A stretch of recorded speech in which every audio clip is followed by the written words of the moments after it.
Fabulous. Hello, my darling friends. I am so glad to be here with you today. I hope you enjoy this. I'm already so excited. I'm going to have to take off my sweater. I'm getting hot. I'm here today at the Museum of Idaho, and I am here with Carrie Athay. She is the Director of Collections and Curation here at the Museum of Idaho. And Wendy Peatross, who you know as From the Heart Needlearts. I always have to stop and think. From the Heart Needlearts by Wendy. You know Wendy is a wonderful designer, and she also lives here in Idaho Falls.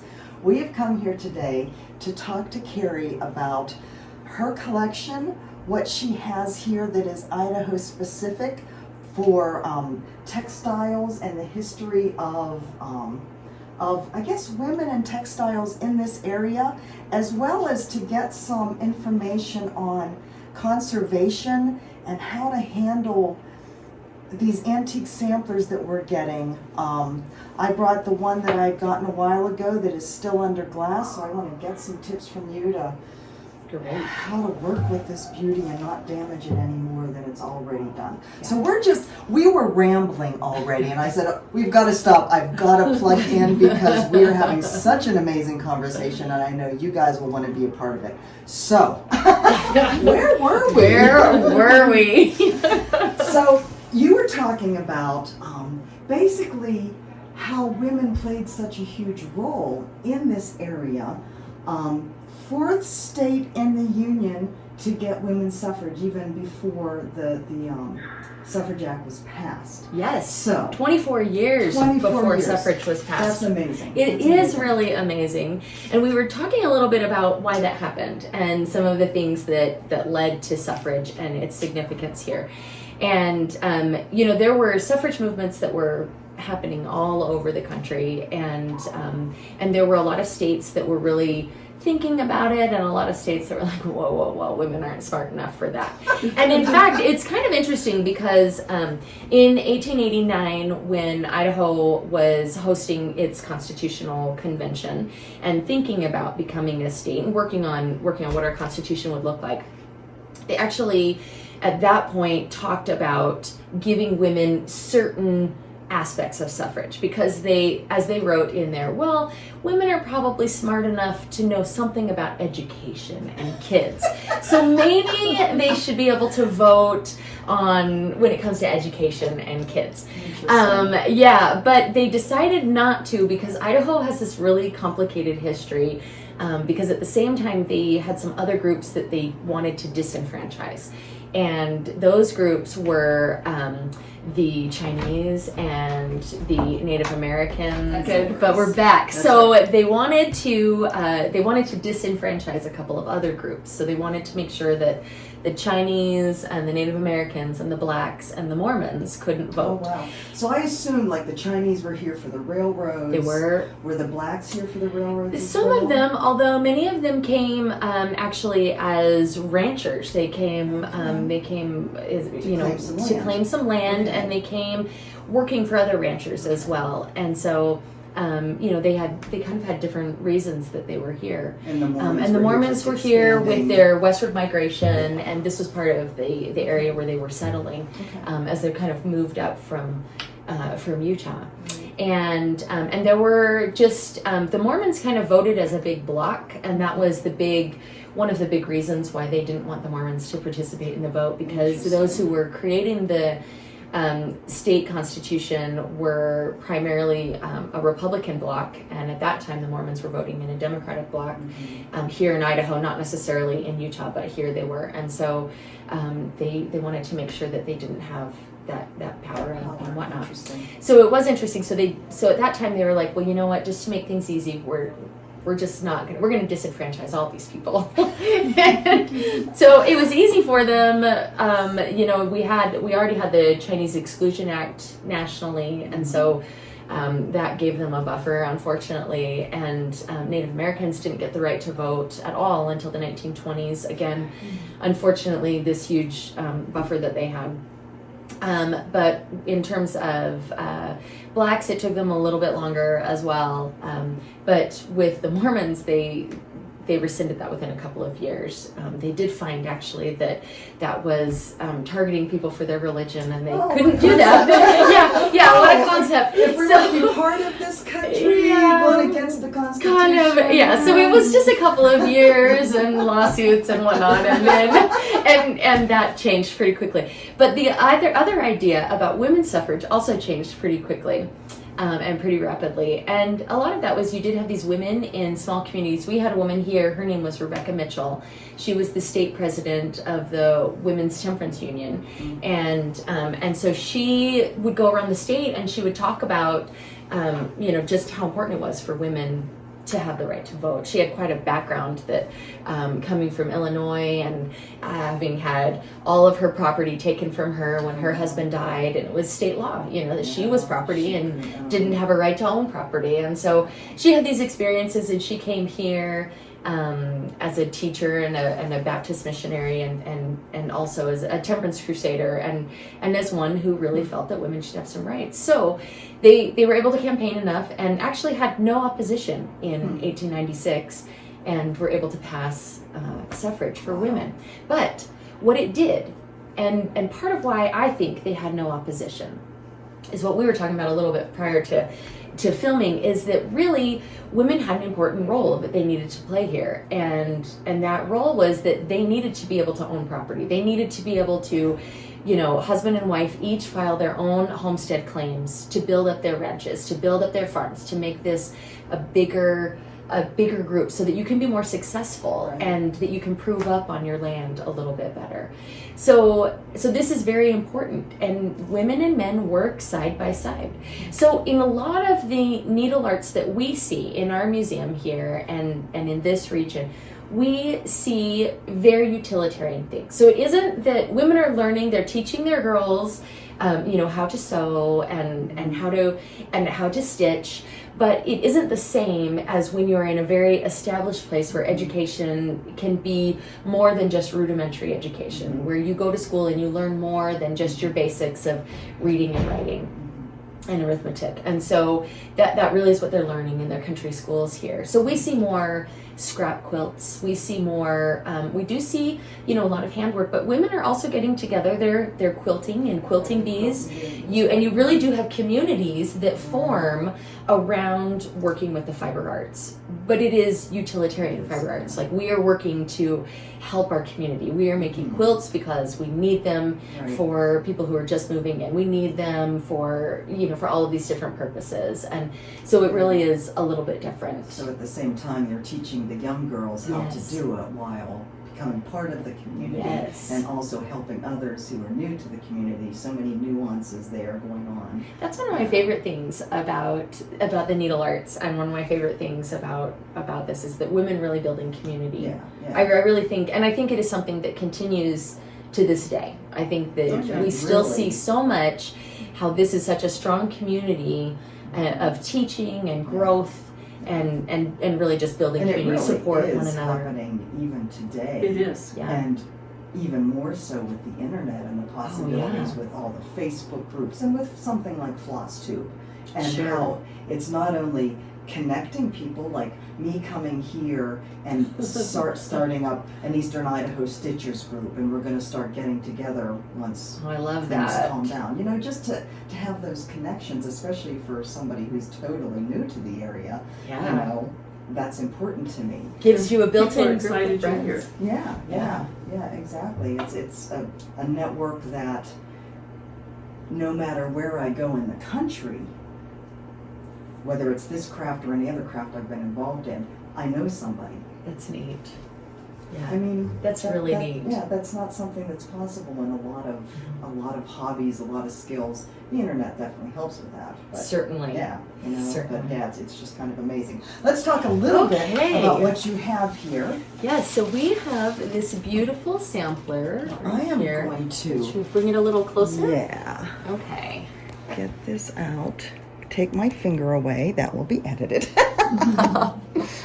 So we think that this is probably mid to late 1900 or 1800s. It's an unfinished sampler, so we see that Lucinda, she got about partway through with this. She's 12 years old.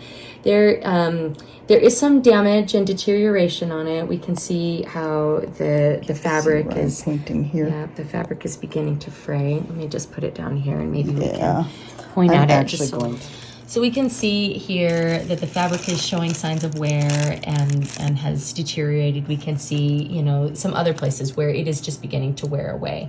And of course, then we've got, you know, some other problems with the fabric in terms of it being dirty and just again showing it. The But it's pretty stitches good. look pretty good. The stitches, and that's what we're really fortunate about, is the colors are still very Yeah. the colors are vibrant and the stitches are good.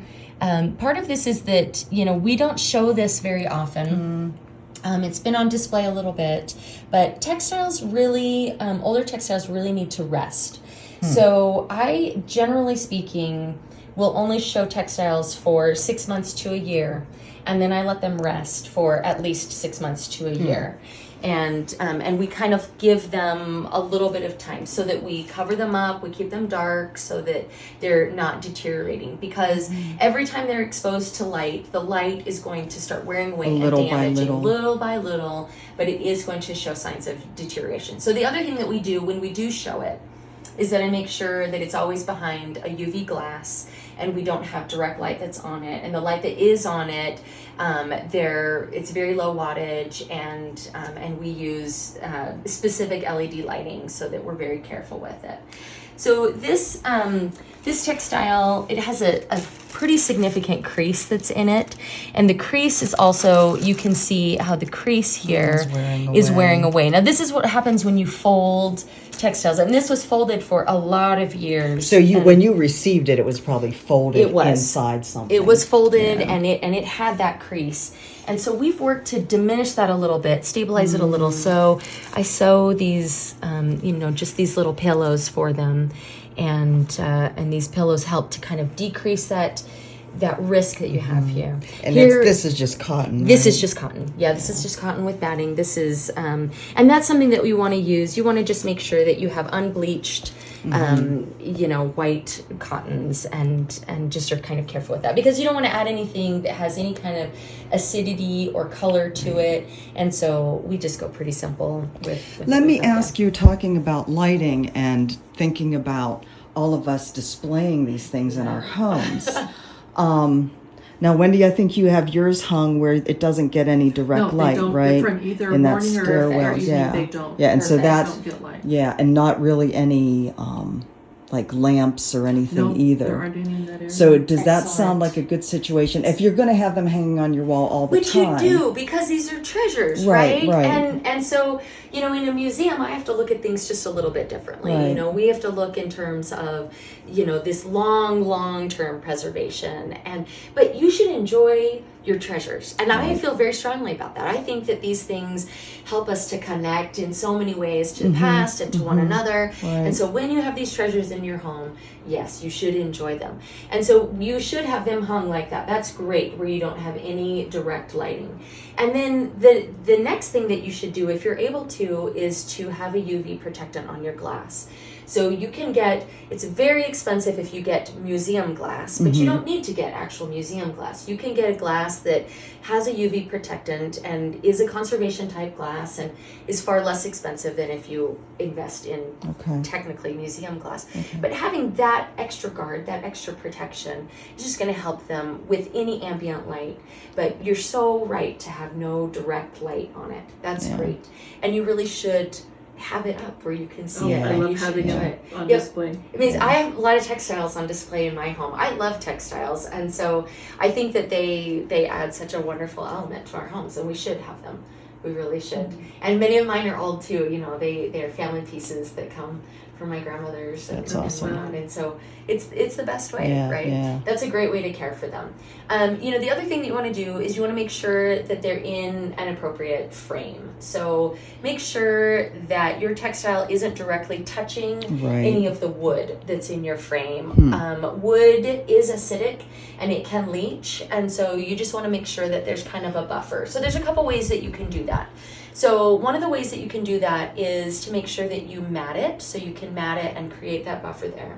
Or you can put just some little risers in. The spacers, and some yeah. spacers, and just keep just a little bit of space in there. Okay. And that will make sure that it's okay. And then make sure that what you have it on in the backing is okay. Right. So, if you need to, just take a piece of cotton or muslin and put it behind on that backing just to create that buffer. So again, you don't have anything that's leaching. But if they through. use an acid-free mounting board, that's fine, That's right? perfect. Okay. Yes, that's perfect. Because that's really what a great. lot of the frame stores have. They do. Yeah, They yeah. do. Yeah, and if you go to, any frame store, and most framers are going to have some degree of conservation knowledge. Right. And are going to be able to help you. We've got a really wonderful framer in town. I don't know if you've been over to Casey Frames. That's where we go, where I get yeah. my Yep. test done. Pam is so fantastic, Yeah. and she has amazing conservation training and is really a wonderful resource. So we're really lucky here that we have Good. such a great resource. That's good to hear, because that's where I took mine to be Excellent. framed. Just the She's first so ones I'm getting great. framed. Yeah, we love her. Awesome. She does our framing here in the museum. Oh, and nice.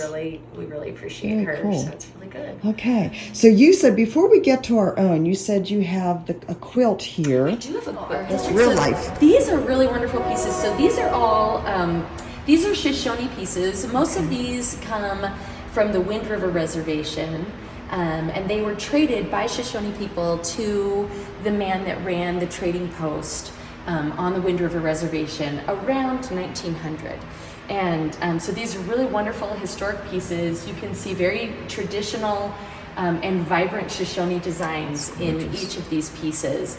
And we're really thrilled that these are pieces that we get to share and display. So you have very traditional beadwork that's done, and in much of this also you can see quill work that's done where they're using quills of porcupines. And so this hair ornament up here is a great example of some of the quill work that was done. Now these are traditions that were these are patterns and traditions that have been handed down for centuries through the Shoshone, and these are things that are continued to be practiced in much of their cultural expressions now. And so we're really thrilled that we're able to showcase these. So explain to me what this piece is. What is that used So for? these are leggings. So these would be worn on the legs, and these are to keep your legs warm. They're like our pants, but they are worn with other traditional elements. So often then they would have a large shirt that covered down to mid thigh and other things that were part of daily wear. But this is actually this is traditional daily wear. It's not they wouldn't always wear their fanciest beaded work, but yeah, these are just part of their daily part of life their- to have yeah. things beaded. That's Absolutely, gorgeous. isn't that gorgeous? The And the moccasins moccasins are are really amazing. spectacular and amazing. I love. Do you have a feel for how long it would take them to make those? Oh gosh, that's a question that I should have asked when we worked with the Shoshone. We did this gallery space here where we showcase many pieces from the Shoshone and Bannock tribes. We worked very closely with this to co-curate this gallery, and I should have asked them about the beadwork. I know it takes quite a bit of time. We talked a little bit more about how long it takes to make a few other things that we worked on. They made for us this beautiful sagebrush dress that's over here. This is a very traditional outfit that would have been an outfit created pre-contact, so before they came in contact with any Euro-Americans. And this outfit takes about 2 weeks to create. So they harvest the sagebrush when it's very fresh in the spring, and then they wash it and they dry it and they wash it and they dry it and they wash it and they dry it, and then they stitch it together. And so it's about a 2-week process from start to finish with the harvesting and the washing and the sewing on this. But we really appreciate this beautiful piece. It's really quite a dynamic Do you know piece. what thread they're using to sew it together? So Is they're it a actually cotton? using natural elements. So they're not using a created thread, as far as I understand. They're actually, I think they're making it out of hemp. They may have used some cotton over here. Okay.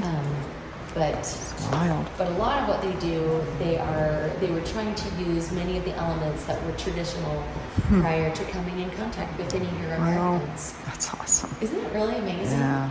One of the other things that they created for us that's very traditional is this rabbit fur blanket that's here. And I think they said it was made out of about 26 pelts of rabbit. Oh, wow. And it's really heavy and it's really, really Warm. soft. Oh, and okay. it's so beautiful. But it's really interesting because the Shoshone and Bannock peoples, they traditionally were a very nomadic people. They have a subsistence cycle that they follow throughout the year for thousands and thousands of years. And this is something that is only seasonal. So they would make it as the weather started to turn. And then they would use it throughout the winter and early spring. And then by the time summer emerges, then it's discarded because it's not needed for the summer. Oh, and because they're moving around, they can't take a bunch of stuff with them. And Wow. it's really worn out by that point, which is also Okay. really interesting. So, as I see this and as I've looked at the weaving that they did with this, I think, oh my word, how could you discard this? But it's, it just is part of the subsistence cycle. And it's really kind of, the display is kind of showing the whole, so you have the snare there that catches the rabbit. Catches the rabbit, yes.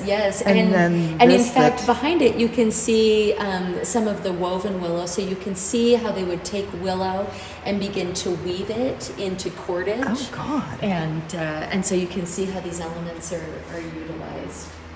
Isn't that wild? Isn't that really interesting? Talk about patience. I agree. I agree. But it's interesting as we look at the West and as you look at kind of the way that people interact with the environment. So the Native peoples have been doing this for thousands and thousands of years. Right. This has been part of what they've created. These are traditions and understanding how to utilize all of the natural resources. And as Euro-Americans came in here and we talked, about how necessary it was for men and women to work side by side to make your land, provable, that make your land actually, get some crop out of it and to make it useful. You have to start understanding all of the natural resources. You have to understand how water works here, which is very different than other places. Sure. We sit on a basalt plain. It's very porous, so water has trouble getting from place to place. So when you make canals, how do you actually make sure that water is... So you have to learn how to use the natural So resources. even though you have a river running through it, it's not necessarily mean that this is a very farmable land. Right. That river is really recharging the Snake River aquifer that's underneath. Interesting. And providing water that's deep, but you have to learn how to access that water and how to keep that water clean. Right. So Interesting. really it's a process here of learning how to understand our natural resources and utilize them. Very cool. Yeah. Very cool. Let's go look at some cool textiles over here.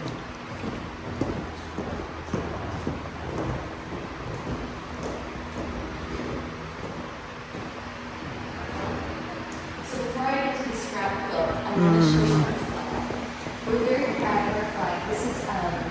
This is a really beautiful piece, and as we talked a little bit about conservation glass and keeping light off of things, this is a textile that, as much as I would like to let it rest, this textile stays on display all of the time. I don't really have an adequate place to store it, and more than that, part of the requirements when this was donated to the museum lead to it needing to be on display most of the time. And that can be something that's difficult with how museums deal with textiles, is how some people negotiate donations. I try to always make sure that we've got wiggle room so that we can put things away, but sometimes not everyone does that. This is a wonderful flag. We know that this flag predates 1796. We know that it predates 1796 because it's not a standardized flag. So after 1796, of course, we have 15 stars that are and stripes that are on the flag at that point, but also we have some standardization of flags. This flag, we have a provenance within the same family dating to at least 1812. And so they know that it was in their family from the time of from 1812. Wow. It may have always been in their family. They don't have a provenance that predates that. But it really is a remarkable flag. We can see here that this is homespun cotton and homespun linen. and wool elements that are used on this flag. And it is deteriorating, and so we've had to take some efforts. There have been efforts through the years to conserve this. I just did another round of conservation on it last year. It is under a UV protectant glass. There is never any direct light that hits this. These windows all have 96% UV protection on them, so our windows have serious UV lighting, and here we're trying to protect it as well. It's on a cotton backing, and underneath that, there's actually I have a cotton fiber fill that's under that, and then another layer of muslin that's under that protects it from the wood backing that it's on. And then we have spacers in here so that it doesn't touch any of the glass, and it doesn't touch any of the wood frame. Conservation that we've done on this through the years is, at one point, someone went through and they actually stitched each one of these stripes onto the backing. Oh, wow. And so those have been stitched so that as it hangs, you'll notice that we don't have it on a direct, a direct 90 degree. We've got it at an angle here so that can provide just a little bit of rest for it. But it is stabilized along each one of these stripes.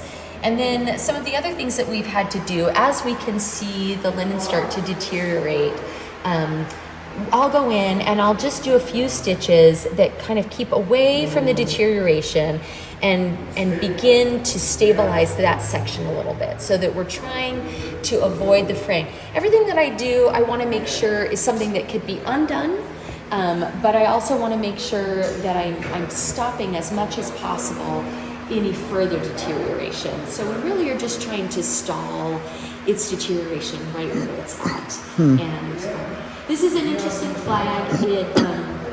It belonged to the lawyer family. Like I said, And there was people here in Idaho Falls. They came to Idaho Falls. They migrated to this area, but their family came from Ohio.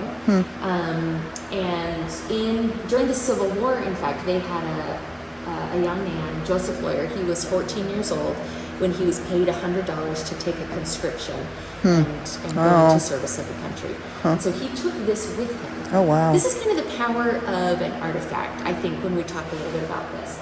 So Joseph Lawyer, of all the things that he could take from home into battle with him, at 14 years old, he took this.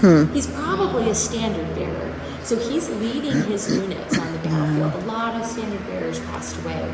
He's 14. Yeah. This is big. Everything he takes with him, he has to pack on his back. So there's all likelihood that Joseph Lawyer slept under this flag. He could have used it as a pillow. We do know from family story and from evidence that he did take this into battle. So there actually is human blood that's on it. Oh, wow. So up here, you can see some accretions that are left over from blood splatter. There are a few other places on the flag as well. It's been looked at by some conservators at the Smithsonian and through the Department of the Army, and they concluded that that story is actual and true. And anyway, the Lawyer family continued to make their way west, and this was an artifact that they brought with them as their family continued to migrate west until they ended here. And what a powerful story of something that's been in your family for so long, and that ties you to country, that ties you to family, that ties you to place. And to history. And to history. Yeah. And to amazing pieces of history. Yeah, So that's awesome. we're really glad that we can take measures to preserve and care for this. And it really is a pretty powerful piece. Yeah, and still share it with other people. Absolutely. Yeah, Absolutely. that's cool. So other things, so we talked a little bit about scrap quilts and utilitarian items. So this is one of our scrap quilts that we have on display. I love scrap quilts because scrap quilts tell such a story. And scrap quilts are often something that, you're taking pieces of something else. So maybe you've got a dress that's just too worn out, but you have a few pieces that you can salvage, and you've got maybe an apron, or you've got a piece of another quilt. And sometimes scrap quilts grow too to become larger. Oftentimes scrap quilts would be something that were made and given as a wedding gift. And I love scrap quilts because they have all of those elements, but then they also add stitchery to them. And so you'll have stories that are stitched into them. This scrap quilt has a number of different stories that are stitched into it. We don't understand all of what the stories are. We know that there are some glasses and eyes that are right here, and we don't know the story behind those. There's a bird that's over here. There are a couple of dates that are on it too. So 1886 is one of the dates, but not showing is also 1843, which is when we believe this quilt was actually made to begin with. Our understanding is that the quilt came from Russia and made its way eventually to Kansas, and then from Kansas made its way here to Idaho Falls. So we have this longevity, and we have different family stories, and unfortunately we don't have a lot of the individual stories, but we have pieces from them, and we hope to be able to learn more and more about this quilt. And I think some of that will come just from studying some of the things that are stitched into it and trying to understand, knowing places that it came from, trying to understand maybe some of the meaning in the different things that are stitched into it. But we do love this quilt. It is beautiful. Gorgeous. It does need some conservation.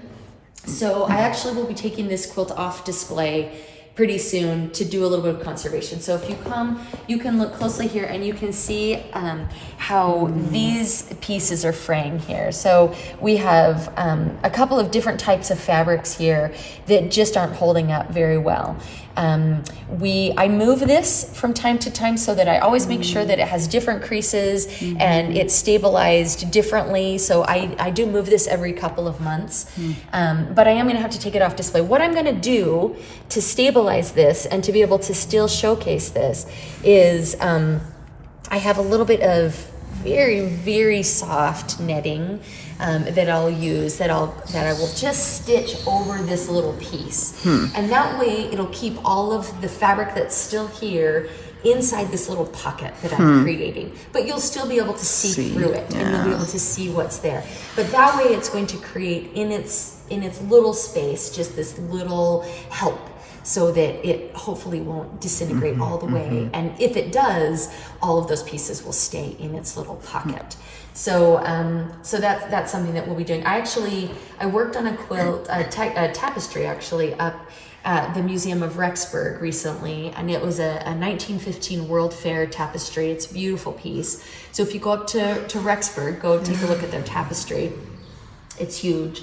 You can't miss it, but you'll see on there some of the little pockets that were created for the silk that is just disintegrating. And so we want to be able to keep this silk globe together as much as possible, but we did need to create these little pockets. So very cool. It is really fun. Beautiful. I love textile conservation. It's one of my favorite things that I'm trained in and get to do occasionally.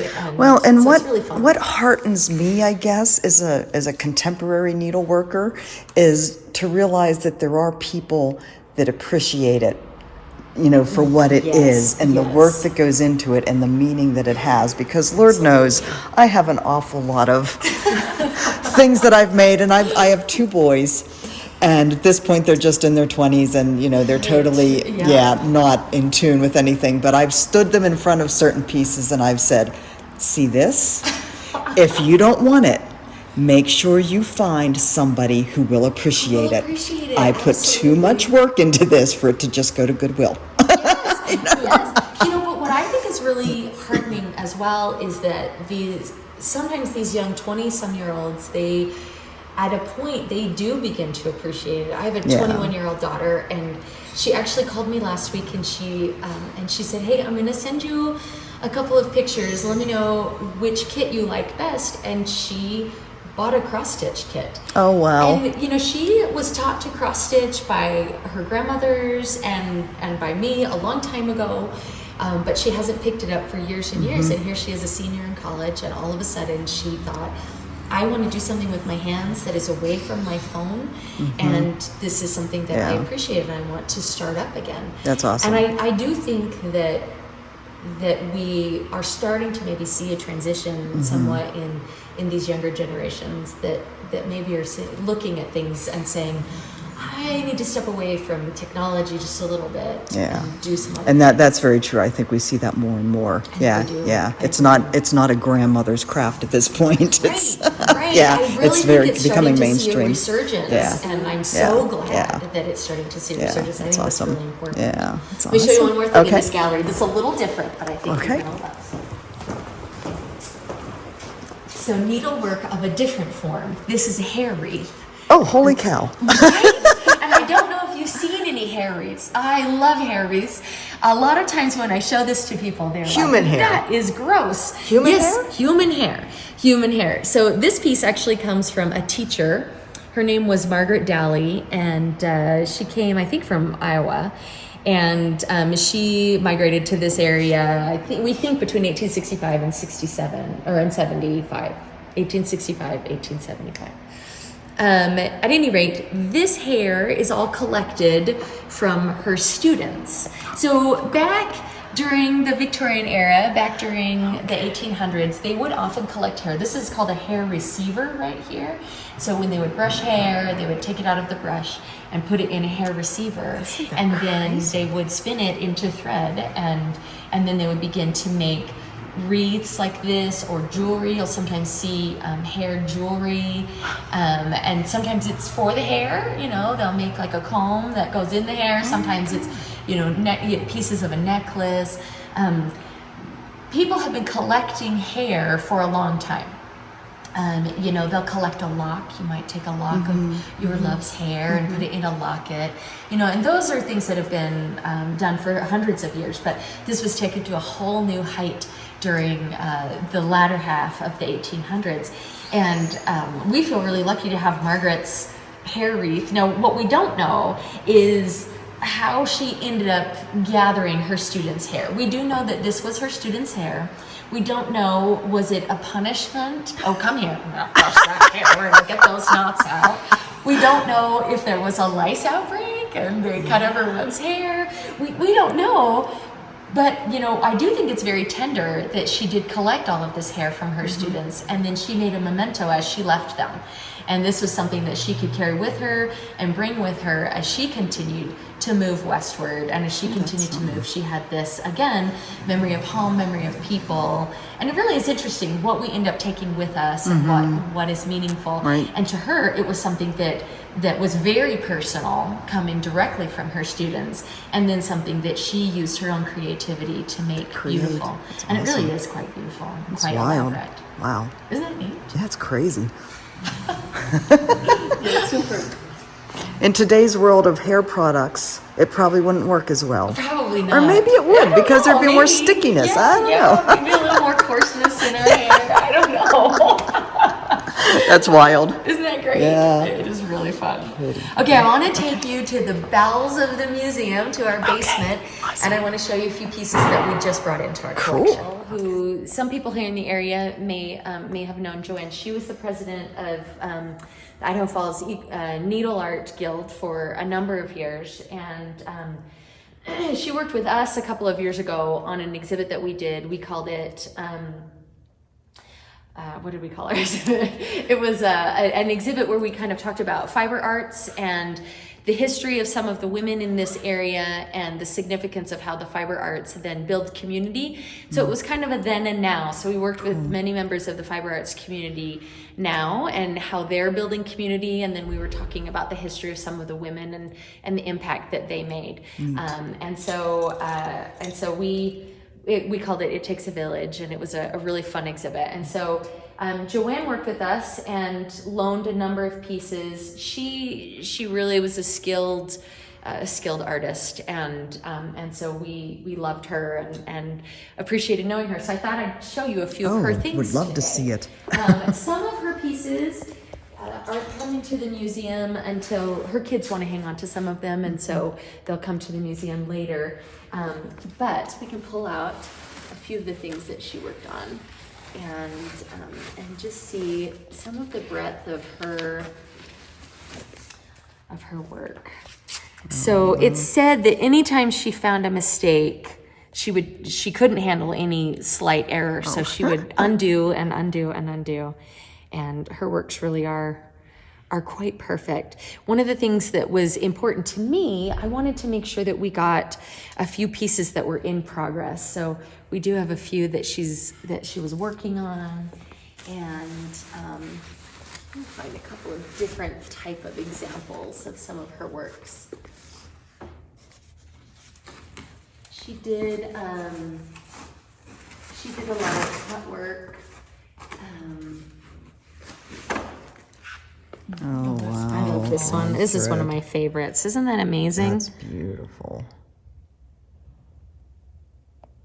Yeah, I think she was really just an absolutely amazing artist, and her home was lovely. You would go in and just see all of these wonderful works, but she also... Look at this. That's amazing. Isn't it amazing?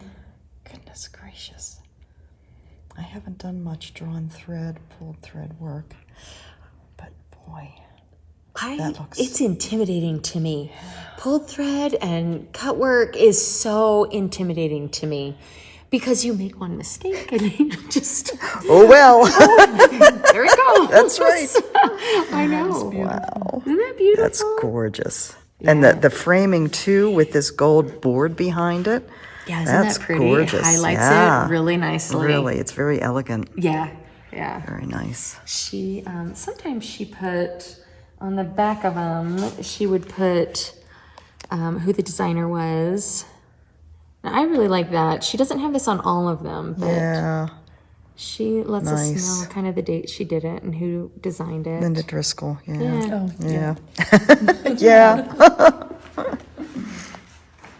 So let's see what else we've got from her. She did all different types too. That's a nice example of a different type wow. that she did. Yeah. And again, I really appreciate the framing on it because It really, it really highlights the Yeah. piece. that's beautiful. Isn't that lovely? Yeah, she just, That's some fine work. yeah, she was excellent. Excellent at her work.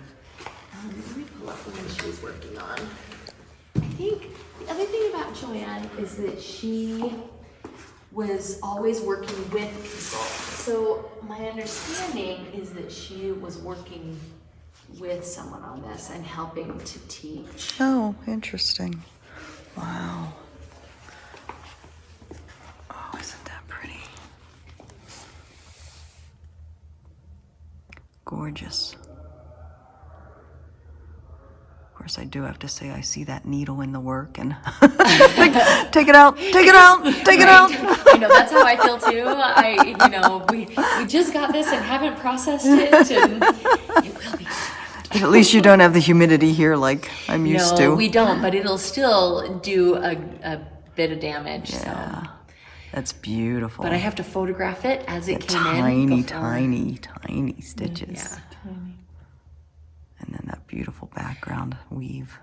So she struggled from macular degeneration. Oh, wow. Oh, towards that's the like a end. stitcher's worst nightmare. It is absolutely her worst nightmare. And so towards the end of her life, she was struggling with that. And that was one of the things that was just really hard for her was to lose so much of her eyesight so that she wasn't able to do this. Oh, yeah. And that was really hard on her. But I have never met anyone who had a more positive attitude through anything that she did. Every time I would talk with her, it was one of my favorite things. She would just talk about how blessed her life was. And she really gave me a wonderful perspective on looking at life, at creating, on appreciating all these things around us, all the people that are around us, these groups that we build, these communities that we build, and That's you know, cool. things that we're able to contribute, but also these things that have impacted us. And I appreciate so much her lasting legacy, you know, that she shared with us some amazing things, but also that she had just a wonderful attitude. That's awesome. So, yeah, she's neat. She's shared with us a few antiques from her home, and This chair is really cool. that chair is really cool, isn't it? It's a rocker. It's a rocker. Wow. Yep, it's a rocker. That's awesome. And I love that piece. These pieces here are historic too, and she did the needlepoint on them.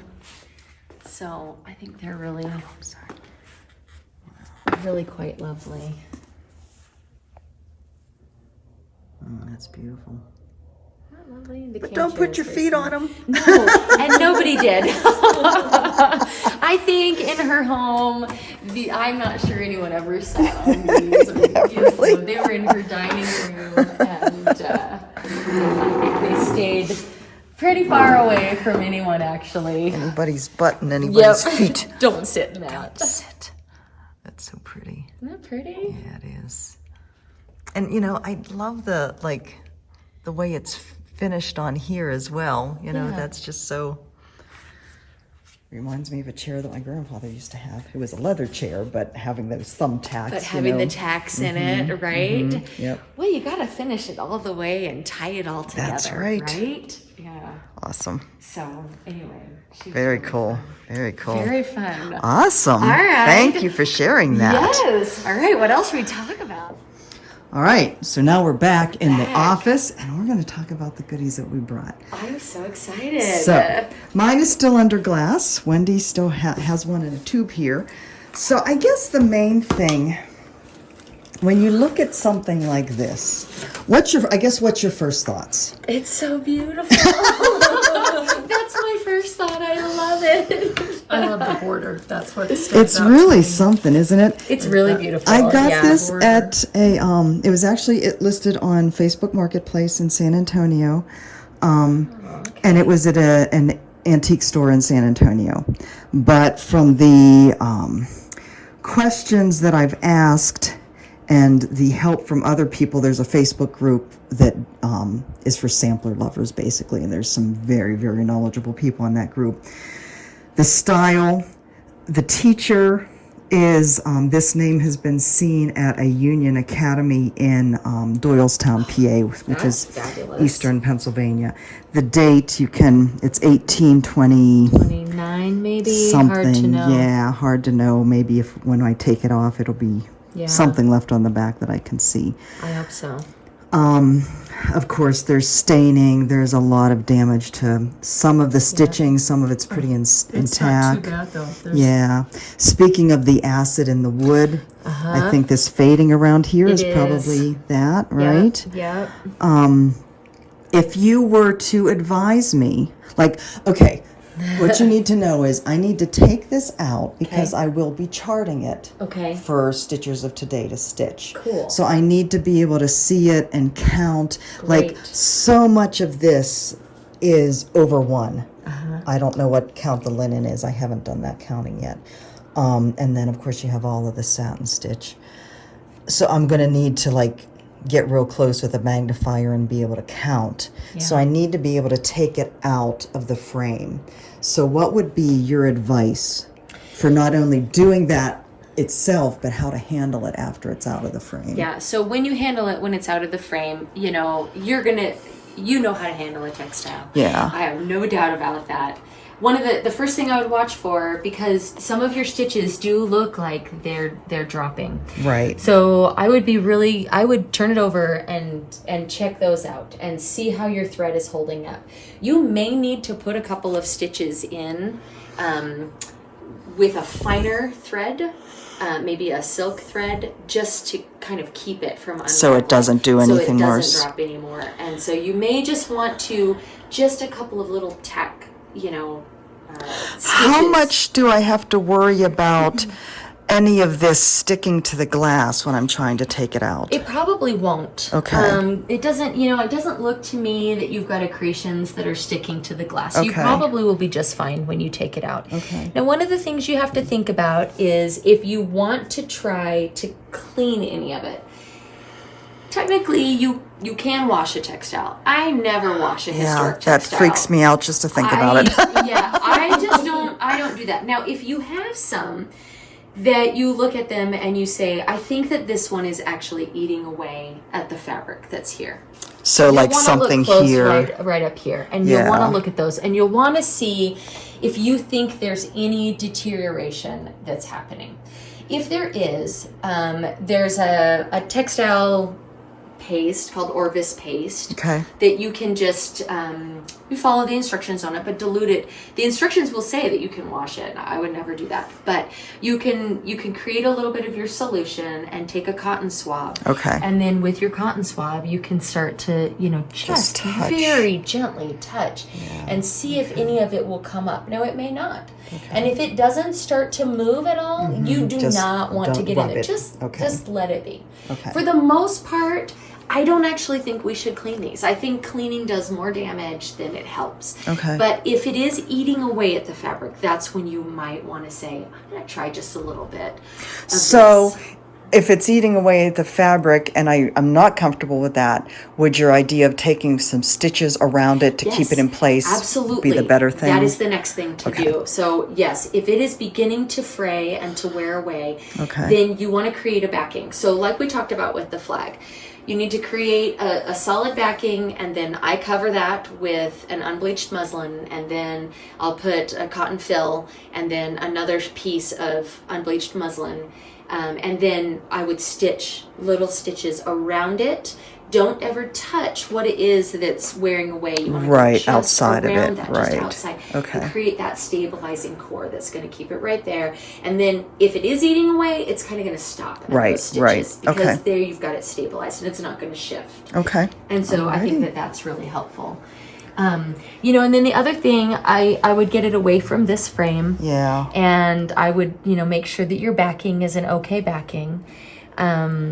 I kind of like creating, I like a little depth to my fabrics too. So I kind of like doing, Matting. the backing with the batting. I think that just creates a little bit of depth that I like Yeah, when I'm yeah. framing my textiles. But you don't have to do that. This is pretty stable in here. But I do think that with this wood touching your textile, you don't want that. You do want to create a buffer and a barrier. Now, like I said, I'll be charting it and it's going to take time. Sure. How do I keep it, when it's laying aside someplace as it's taking the time, and I have to go and, Right. eat You don't dinner or want to whatever. absolutely. How do you store it temporarily? You could, if you've got a box that is, a box that you could lay it in. Okay. Just something Where do you that- get an archival box So like I that? just order archival boxes. I order them from various places, depending on who has a better sale. What Right, time of right, year. got it. Sometimes you can get them on Amazon. Okay. I order generally from a company called Gaylord Archival Products, Okay. or University Products, or Hollinger boxes, Okay. and so they have really great assortment. Okay. But when they are decent archival boxes that are on Amazon, I'll buy them there because they are cheaper. But Okay. they're not always there. But if you can find them, that's usually cheaper. Awesome. Okay, But keep just my make eye sure open. that they Yeah. are an acid-free archival box. Okay. And you do want to make sure.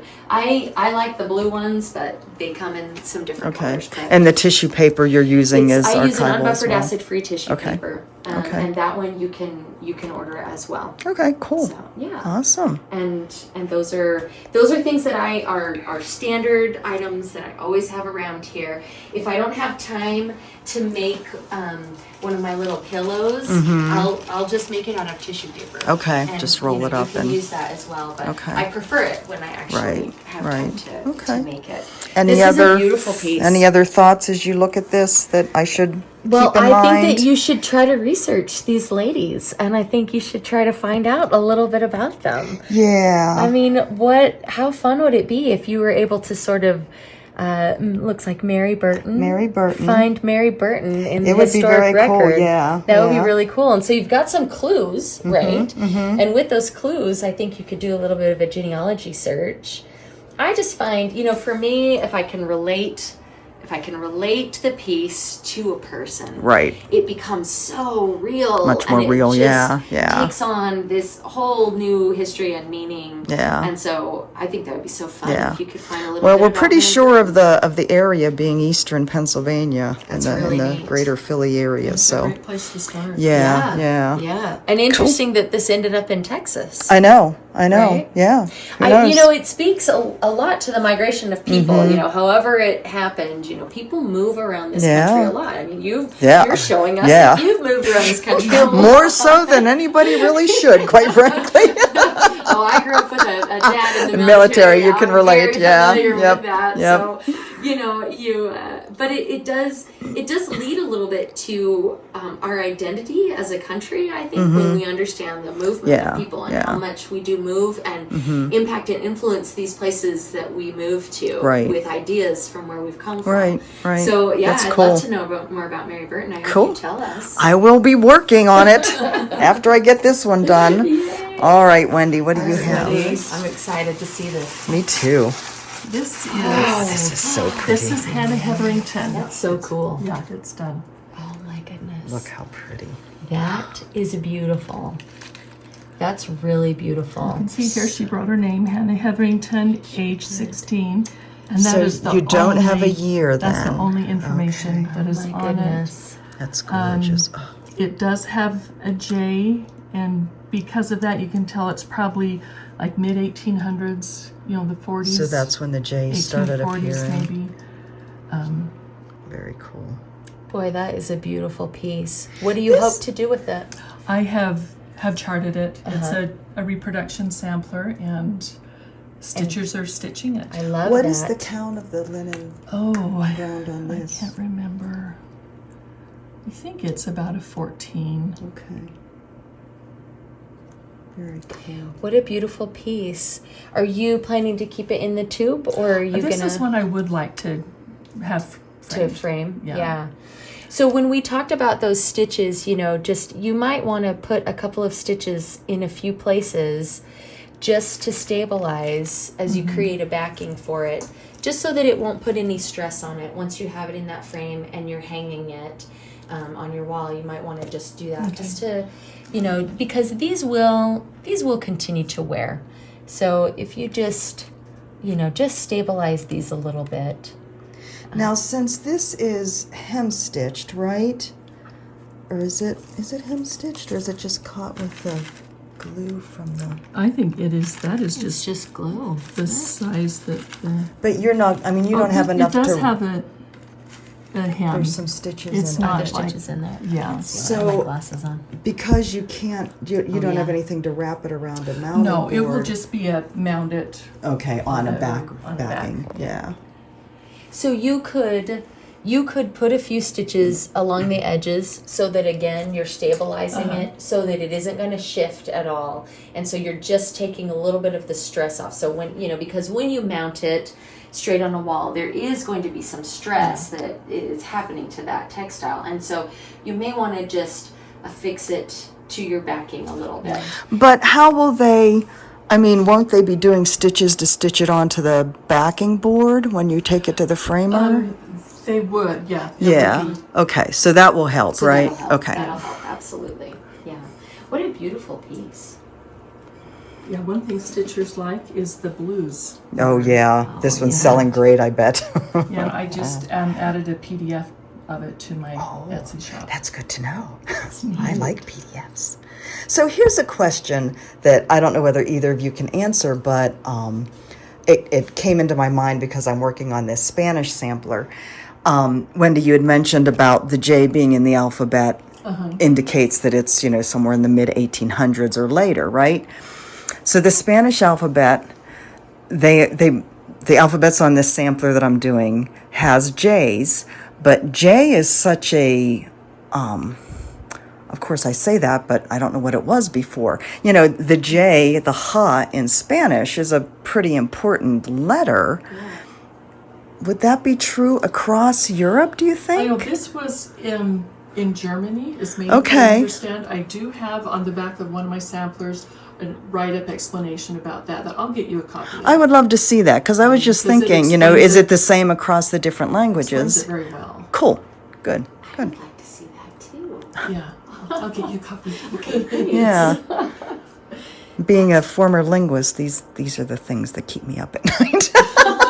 Absolutely, it would. You know, I don't know about the Spanish, but in the German, this is Okay. What the Right, standard was. right. Well, it was funny. I had somebody comment on my last video. She's just started to get into samplers, and she's really confused because the sampler that she got to do is missing a few letters. And so she checked out another one, and it's missing some letters too, and she doesn't understand. So, as somebody who's new, you don't realize that back however many years ago, there were certain letters that just weren't in the alphabet. A lot of times you can find a U or a V. There'll Right. just be one. There'll just This- be one. This has both Yeah, on this one.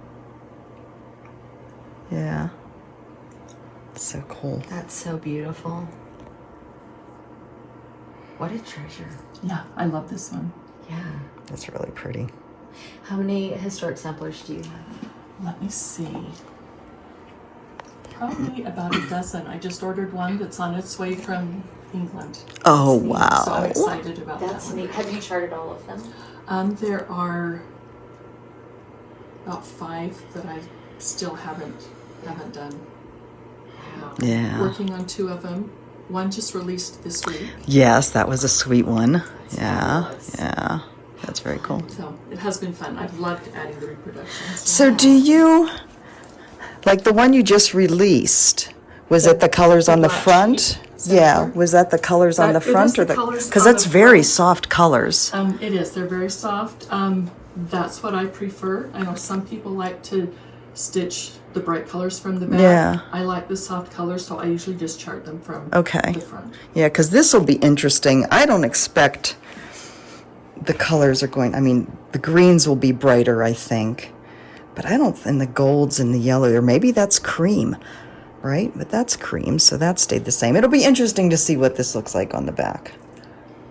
There have been a couple of mine that they were laced, and there was maybe 1/8 of an inch on the back that the framer had to lace with. Yeah, yeah.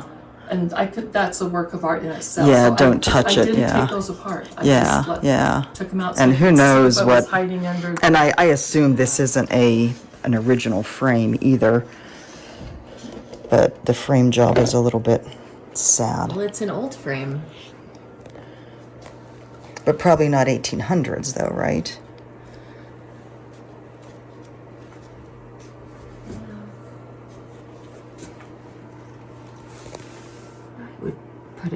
I would probably put it closer to 1900.